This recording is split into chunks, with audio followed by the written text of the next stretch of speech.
Hello, I'm Kads, and welcome to today's video. So today we're going to be talking about somewhat of a hot button issue, that being fragment summons in Fusion champions and events. Now, the reason I refer to them as such is because a lot of people would say that there are too many, they're too often, them being about once a month, the champions aren't good quality, or they're just too hard to complete, impossible as a free-to-play, etc., etc. I'm not saying that I disagree with these points, they're valid arguments, but nonetheless, I opt to do every fusion. Now, a quick disclaimer here, considering the title of this video being why I do every fusion. This video is not meant to convince you that you should also do that. However, I am going to go through the reasons why I like to do it and why I think it's good, and you get a lot of tangible and intangible benefits from doing so. So, with all that said, the very first reason why I do every fusion is, and not to sound conceited, because I can. And what I mean by that is that I'm very prepared. I have a lot of resources saved up, and I can do a lot of things that is required for fusion with relative ease. So starting off with, one of the hotter topics is shard counts. I have over 300 ancients, over 150 voids, over 50 sacreds. So when any fusion comes around, I can pull for the 10x and the 2x just as is, and it's not going to deplete my resources entirely.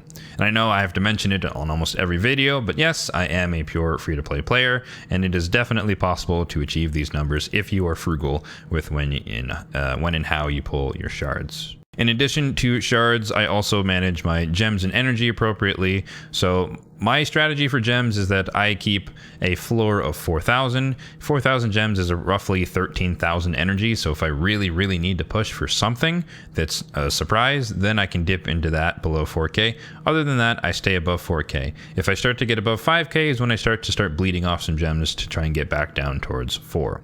So I typically stay between 4 and 5. And in addition to that, I also keep a ton of energy saved up from all of the every other day free login rewards here. So I have a ton of energy saved up for the past 3 months basically. So I can use my energy and my gems for energy as needed to get most things done above and beyond what we just get with the daily accrual from time.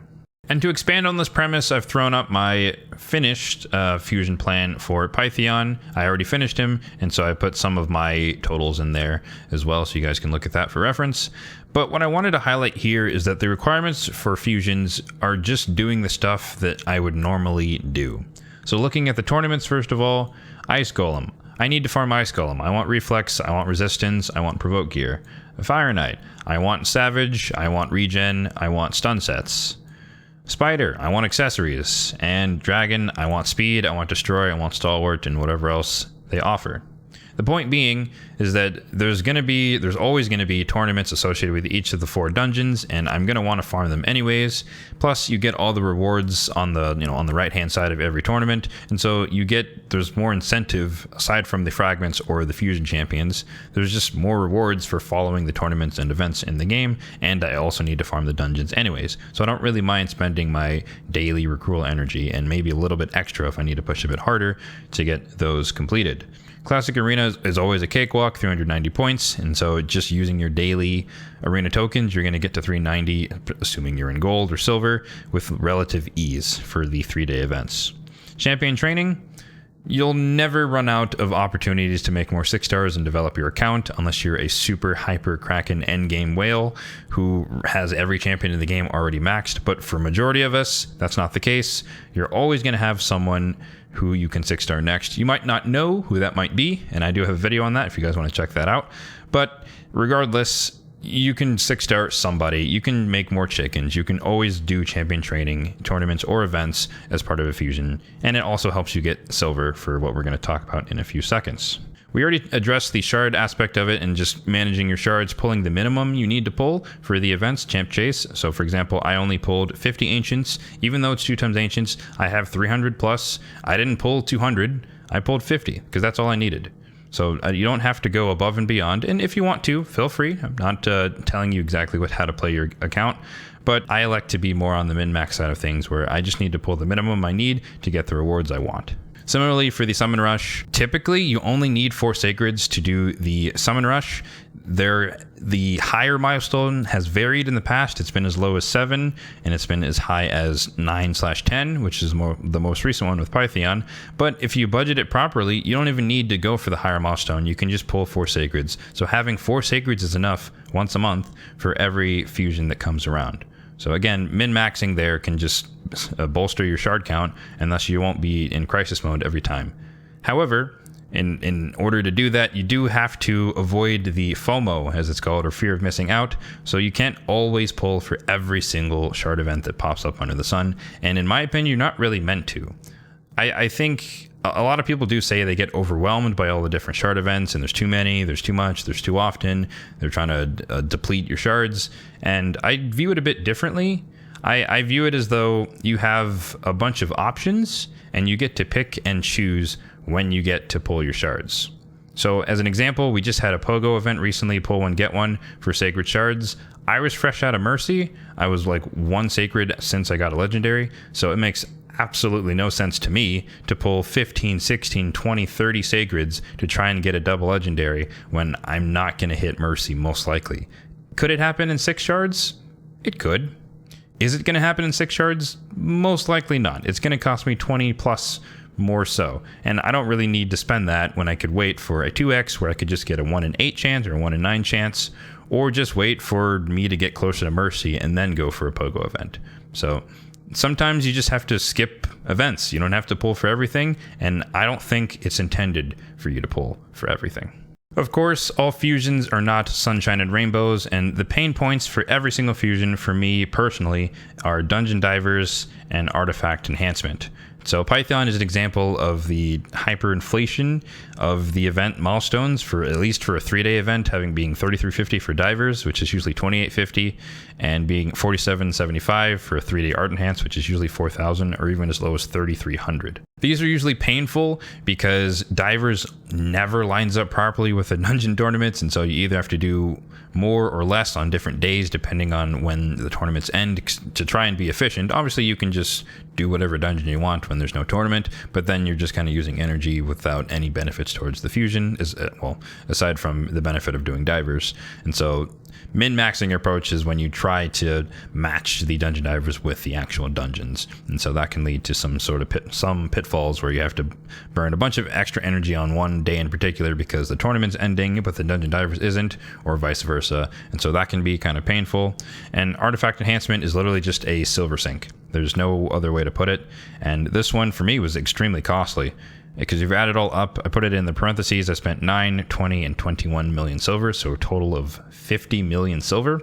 And that's not saying that I was sitting on a pile of 50 million, I had to earn it and use it as I went along. So even for me, that was insane. So the main takeaway for the because I can justification for why I do every fusion is mainly to say that I'm extremely prepared for when any fusion comes around. I have shards, I have energy, I have gems.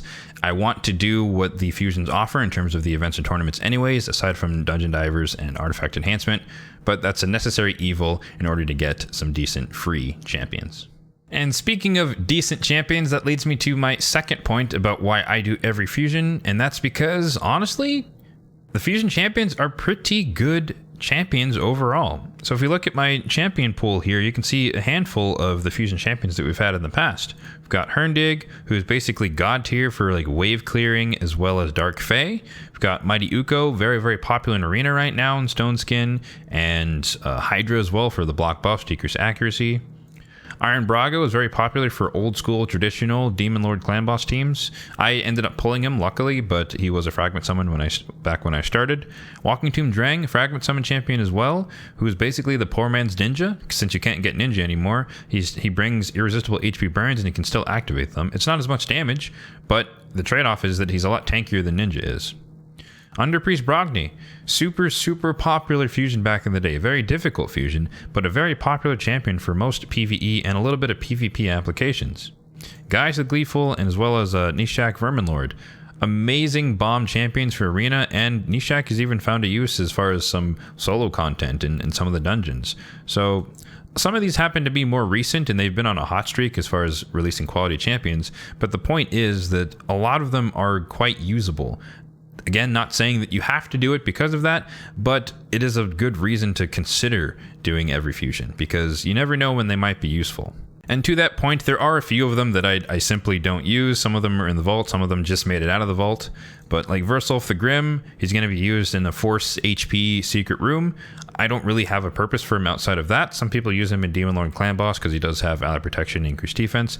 But I am only building him for a secret room, and he happens to fit the requirements of the room, and I have him. He was an old fusion, never had a reason before, but now he does have a job. Yoshi the Drunkard, I kind of use him a little bit, mainly for increased accuracy, and other than that, he's not really used. So there's some champions that are just kind of there, but when I need them, when I needed increased accuracy and increased attack, it's like, oh, good thing I did Yoshi back in the day, because if I hadn't have done him, if I had skipped him, and now I needed increased accuracy, he's not there. So sometimes you just never know when you might need a certain skill kit, and it's nice to at least have them on the back burner. In addition to that, you never know when champions are going to get buffed. Like I had Tila Gourmain for a long time, sitting in the vault, collecting dust, never going to be used, and then out of nowhere she gets an amazing buff where now she's extremely viable for Hydra, and I'm working on her build to make that happen. But a fusion champion can also get buffed. They might be underwhelming at the start, but they could get buffed to be something way more than we ever expected. And so you never know. Legendaries are hard to come by, so it won't hurt if you can to get them and just have them on the back burner in case you do need them. Another thing I did to help illustrate this point was I created a list of all the legendaries I own on my account, and I broke them up between free/fusion and ones I've pulled from shards. Now, free/fusion does include daily login reward champions like Cleopteryx and Visix the Unbowed, as well as ones you get from Doom Tower or missions like Arbiter and Ramontu. So if we scroll down here, the main point is that I have a total of 73 legendaries on my account over the couple years that I've been playing. And you can see there's a slight bias towards ones pulled from shards, and that is considering that I am a very frugal/stingy shard puller. So this would probably be higher for the more average player. But even with that, it's almost equal, about 50-50 as far as champions that I've gotten for free and champions that I've pulled from shards. And as I showed, a lot of them are quite useful on my account, even though they were free/fusion champions. So you can get a ton of value that you just might not realize at the moment just by keeping hold of free/fusion champions. So the other thing to note on this chart is that I've actually listed which of the ones I've gotten I have dupes of, and as you can see, there's not that many. I have a total of 5 duplicate pairs, one being a triplet. And dupes are important because of the expansion to the sparring pit known as the Faction Guardians. Now, Faction Guardians, once you have them, will give you bonus stats for the appropriate rarity of the champions, and thus it's just free stats for having more bonus legendaries. This was their solution to the duplicate legendary problem that we had complained about for many, many years. So the logic here is that the more legendaries that you have that are unique, the more likely you are to pull them as a duplicate, and thus they can become a Faction Guardian. So for example, I don't have Marinix, one of the more recent fusions, because I unfortunately messed that up. I might do a video on how that occurred down the road, but I don't have Marinix. But if I were then to pull a dupe of her in the future, then I could have had a Faction Guardians, assuming I'd actually completed her fusion. But if I decided to skip it, I said she's not that good, blah, blah, blah, then I pull her down the road. Now I missed out on 10% HP on Dark Elves, for example. So it can kind of come back to bite you if you get somewhat lucky or unlucky, depending on how you want to look at it, for pulling duplicate legendaries. Again, it's up to you and how you want to run your account, but for me, it seems somewhat optimal to just bank as many unique legendaries as you can, just for the chance that you might get a duplicate one day and thus be able to upgrade some of your Faction Guardians. Because again, as a free-to-play player, I don't have many. I don't expect to have many Faction Guardians. I don't expect 10 out of 10 for these for the next 4 or 5 years. So if I can help by just getting one of the copies and then maybe pull a dupe in the future, that can go a lot further than trying to pull 2 of the same legendary just out of the blue. And lastly, reason number 4 is the benefits for champ chases / CVC. So if you look at the info tab here under champ chases, you can see that it is possible to get points by summoning champions from fragments. And if they are legendary, then you're guaranteed 500 points, which is 1/6 of a legendary tome if you're going for that during a champ chase. Alternatively, for CVC, if it is a new legendary to your account, it is worth 30,000 CVC points. I typically don't opt for that, but that is another way to use these champions. So as you can see here in the summoning portal, I do have a pretty decent backlog of champions that I could summon for points. And, you know, our most recent fusion here being Pythion. For this weekend in particular, I will be summoning Pythion because I want to use him, and Gomlock because he's required for the Ramontu missions. And for me, Ramontu's actually done. I've just been stretching out the last 3 missions, waiting for the right champ chase to pull for the points. So pulling those 2 will net me 1,000 points just automatically, and that is 1/3 of a legendary tome in the champ chase tournament. Or you could think of it that is 4 sacreds, 2 to 4 sacreds that I could save during a 2x sacreds. So for one, having champions like this in reserve can help save you shards during a champion chase tournament, especially during a fusion where you don't want to pull sacreds or voids or something. You can pull these guaranteed 500 points in a champ chase, and that can save you X amount of shards. And that, of course, ties back into the first point about budgeting your resources or allocating them appropriately, where if I can pull less shards by using more fragment summon champions, that means that I could then save shards for other things that I'd like to use them on.